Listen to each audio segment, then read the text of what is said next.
and we're still on the topic of Nigeria in search of acceptable constitution, looking at the constitutional review which held a couple of days ago. And joining us via Zoom from Birnin Kebbi this morning is Barrister Aminu Kalgo. He's the former Secretary, NBA Birnin Kebbi. Good morning. Thank you for joining us. Thank you. It's my pleasure. All right. Now, first of all, many Nigerians, question the legitimacy of the 1999 Constitution. Now, as a lawyer, do you think that this Constitution has a legitimate foundation, or would you say that the current Constitution meets minimum standard of, a people's Constitution? The constitutional issue, as we all know, when you check out the history of constitutions, even in the cradle of constitutional democracy, the United States of America, the birth of that constitution cannot be claimed to be a popular, like all-inclusive, inputs for it to be there, because it was, as known in history, some members, delegates of that have come together and give that constitution. In Nigeria, and you see there is a drastic, always when you have a constitution, it follows history. The cradle of democracy were able to have their first constitution after breaking from the bondage of colonization by engaging in a war with the colonial masters. While we have our constitution, our independence from the colonial masters, we have a constitution then. And that constitution is the only constitution maybe we can claim to be maybe emanate from the pure politicians. Apart from that constitution, all the other constitutions of this country were the creation of the military. That said, the legitimacy of our constitution, I think we cannot challenge that, because challenging it is, it will go adverse to the democracy we have today. And I think all politicians will rather have a political situation than even challenge the legitimacy. So for that, I would say it is legitimate. And the room for us to amend it is there. So I believe this, the democracy we enjoy today has its full background from the Constitution of the 1999. All right. So would you say that amending the Constitution is enough, or this review of a thing, do you think it is enough, or do you think that we need an entirely new one to reflect, the country's realities? What I meant is the legitimacy, we have talked about that. I want to say that there is room to fashion it to the way Nigerians will want it to be, because the process of amendment will allow us that opportunity. You see, our history of constitutional democracy is one that has, I would say, a checkered history. The reason being, it is even primordial. My reason for saying that is our colonial masters, the British, have no history of a written constitution. And now, this colony, when they want to hand power to us, they want to have a written constitution. That's why you see we have series of pre-independence constitution, up to 4 of them that were made. Constitutions are not, as a grand norm, we know them in law, are not things that you create new ones. I hope you get what I'm saying. But rather, it is the fundamental upon which all the laws and everything of the country is based. So they are not meant to be making new ones. Look at the United States. Their constitution is over 200 years. It was there when the society legitimized slavery. And still it is there today when the civil rights and abolition of slavery has been the normal thing and the order of the day. What I'm trying to say, constitutions, for them, where they emanate evolution normally as a constitution, they are not there for you to make new ones. Rather, you amend and you continue because they are the very background of this country. Now we have a constitution that is 1999 constitution. What about the time we started? So because the UK have their democracy is based on an unwritten constitution, so that's why they don't have that history. They now, even during pre-colonial, they keep changing from one constitution to another. But now in this country, I think the 99 constitution has come to stay. Let's start from there. It is now our grand norm. So whatever we do, yes, we can always, any amendment suited and supported by the majority of the Nigerian state will have its way. So I think we have a workable grand norm that we can always evolve. The United States Constitution is under evolution now for more than 200 years. The Constitution as being part of, a democratic nation or a democratic country. But do you think that Nigeria is operating through democracy? Well, what is democracy? Democracy, you see, the most fundamental aspect of democracy is the ability to have successive government via election. That's one of it. And it is the most fundamental one. And what is the opposite of democracy is some of the opposites of democracy you see is dictatorship, where you have people holding to power without no clear time of office, and they can hold it as much as they like, and others.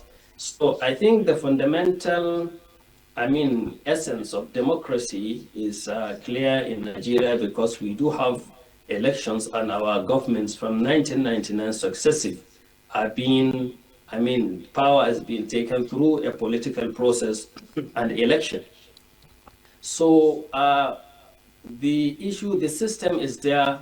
Now, people used to confuse two things. We have a democratic system, but how does the government perform? How does certain elected people perform as to their duties and rights is another question.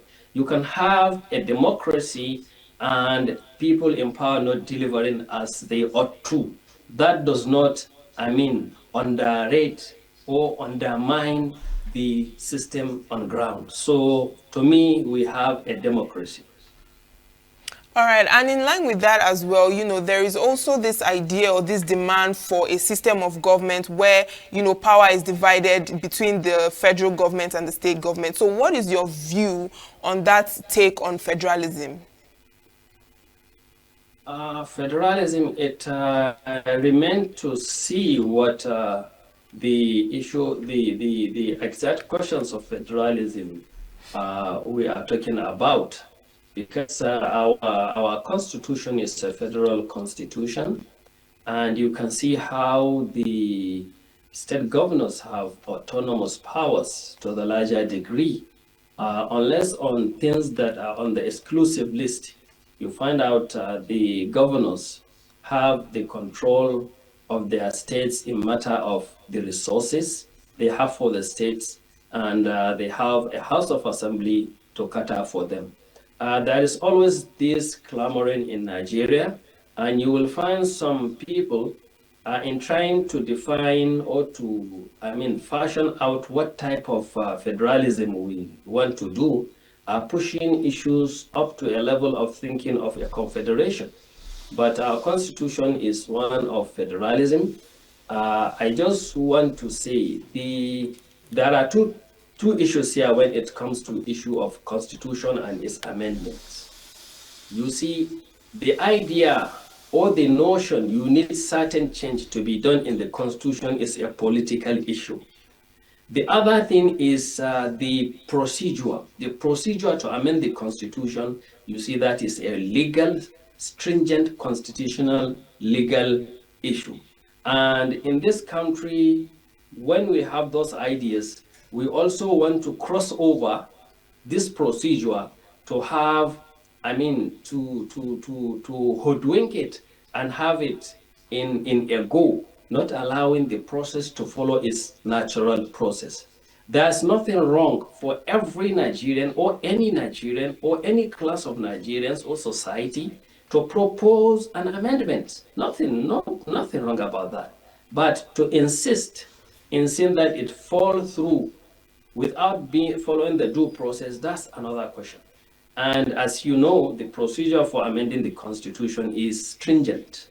And I think we here, the process is not something that you do within the shortest. I know in the United States, just like the way you do bills, you can propose a bill, and that bill may see the light of the day, and it can die a natural death because it does not have the requisite, votes or the requisite support you need. Likewise, in constitutional issues. Now, the National Assembly may propose an amendment, but that amendment will lie intestate, that is not effectual, until and unless we have 2/3 of the state houses of assembly passing resolution in favor of that. So they can do it now. It can take 20 years, 50 years before we get the number of states we need. There's nothing wrong in that. But in this country, we always want to fasten and do things hastily. So I think allowing the procedure to follow through, I think would help us so that the legal part of the procedure, we leave it to follow its normal due course. All right, and also still on this states and, federalism issue, do you support the creation of state police when it comes to addressing, insecurity across the country? Because that is one of, the ideas of federalism, or wanting states to have their own autonomy outside of the federal government.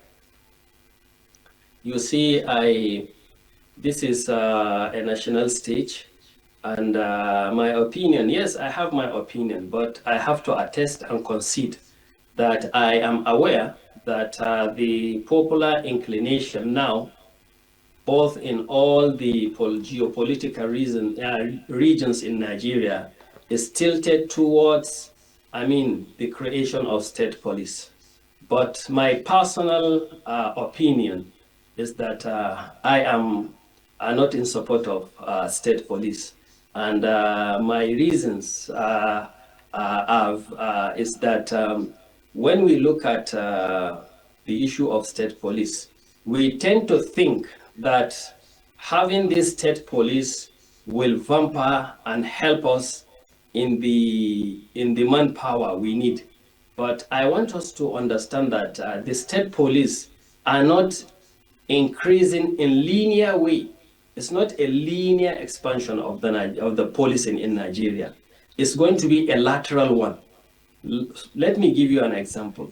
If maybe 4 states can create an individual police force of 50,000 or 100,000 policemen, having 400,000 policemen, is not going to, if such number now is added in the Nigerian police force as we have it as a national body, you see it's a linear increment. It's a one-form increment under one command. But this one we are talking about are going to be lateral, independent, semi-autonomous. And you will see there will be the effect of the national police, and that one, they will be in a state, but not in a way of linear. That's one of it.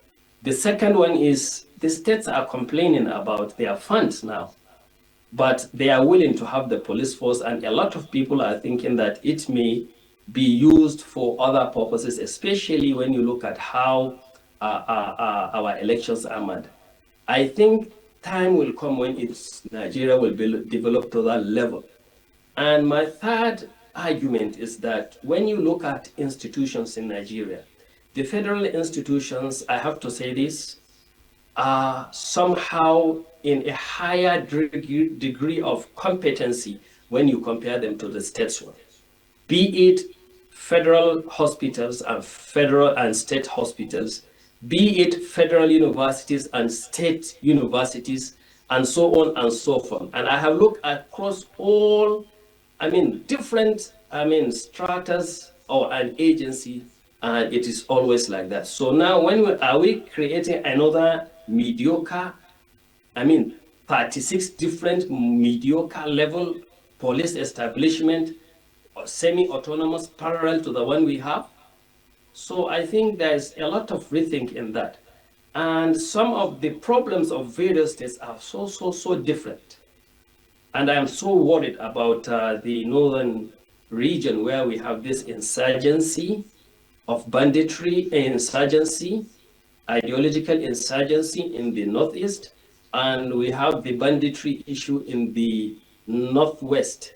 Here, the issue of policing can be another problem, because now when you look at these states are also already creating things that look like a state police, and it's in other places add to the violence, because you find out they are racially profiled.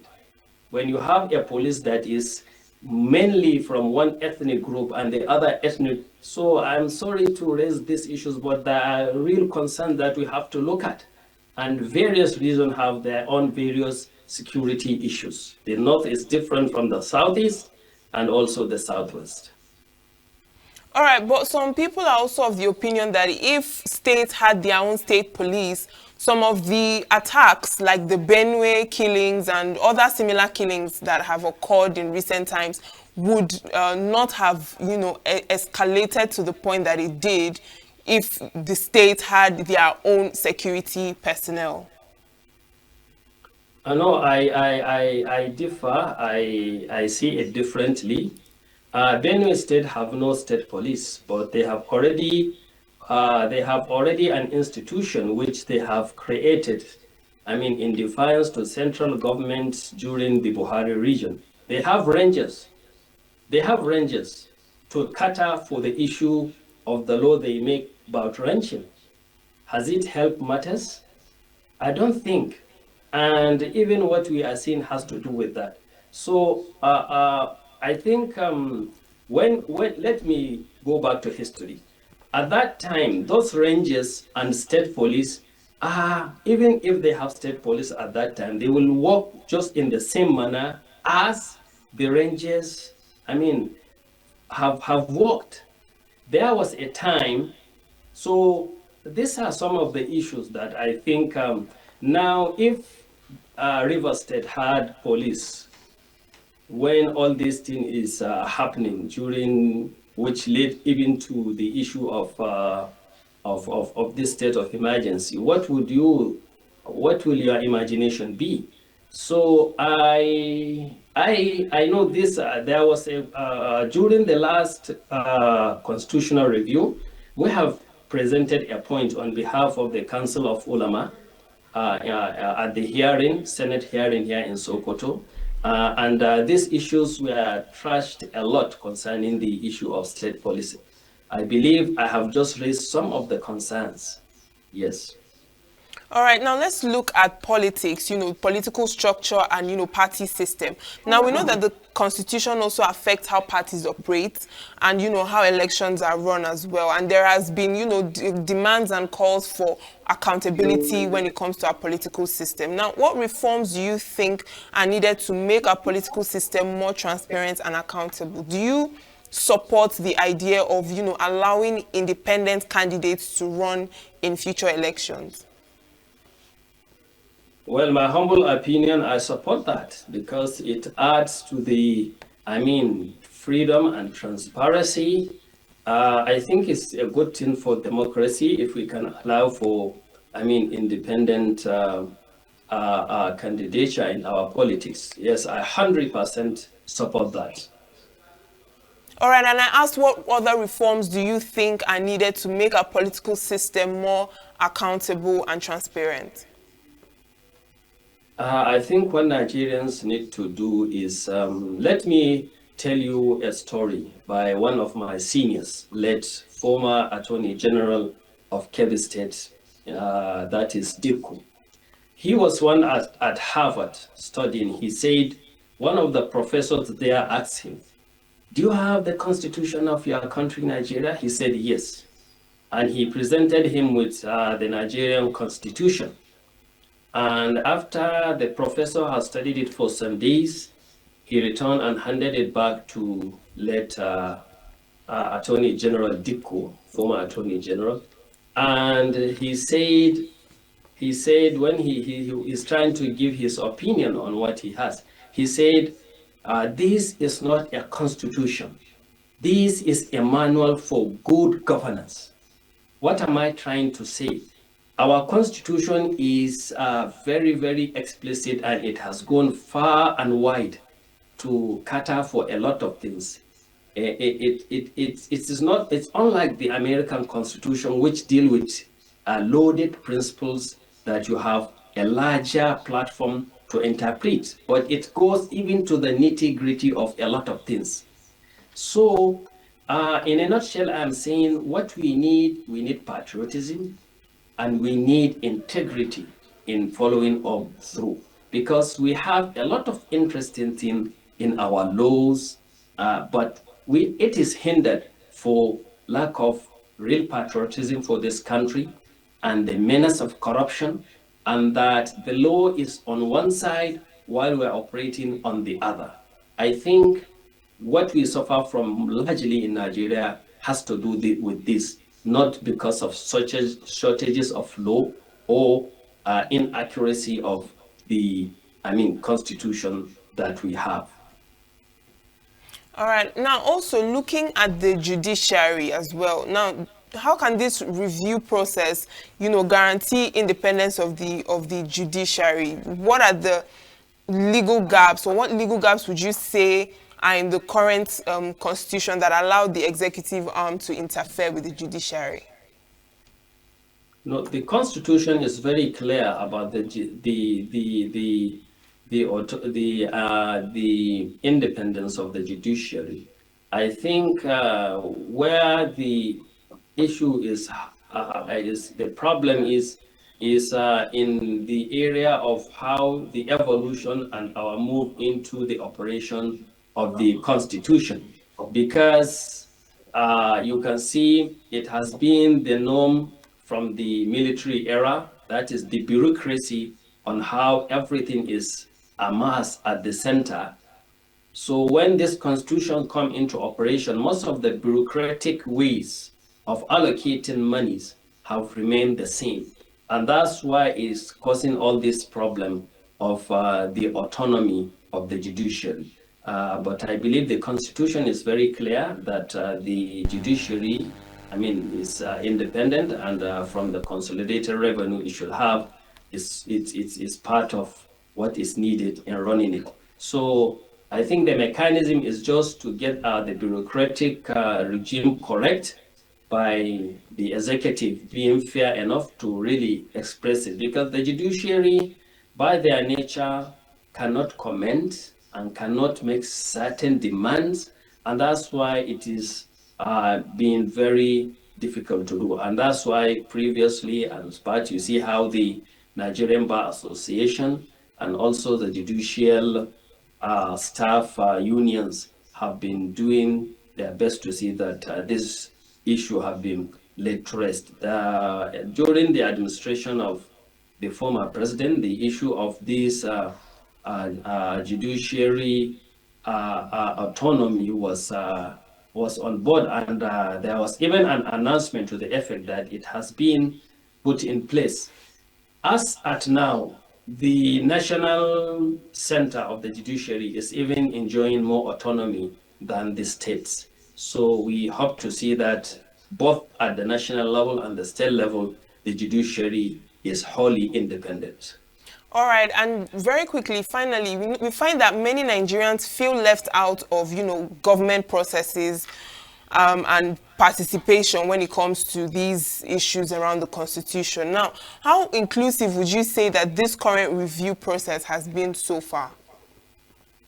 Well, public hearings offer all citizens the avenue to come and present their memoranda, if they have any, and make their points on what areas they propose any amendment or inclusion. So the process of public hearing, I think, is a good one. The only, maybe the accessibility has to do with the reach, because the senatorial public hearings have already been concluded, and you can see, I mean, in every geopolitical zone, you find a single point. But if it is a matter of constitutional amendment, it's not just the National Assembly. Once the National Assembly is done, the state houses of assembly too will take in, because their resolutions too are also vital. I think on their own part, when it comes to the time when the national houses of assemblies, I mean, would do thrash these matters, I hope they will widen it in their states also, so that people can have more accessibility in going to present their own, I mean, proposed amendments and memoranda where possible. All right, thank you so much, Barrister Aminu Kalgo, for your time. He's the former Secretary, MBA, Birnin Kebbi. Thank you. My pleasure. Signature TV. News in your pocket.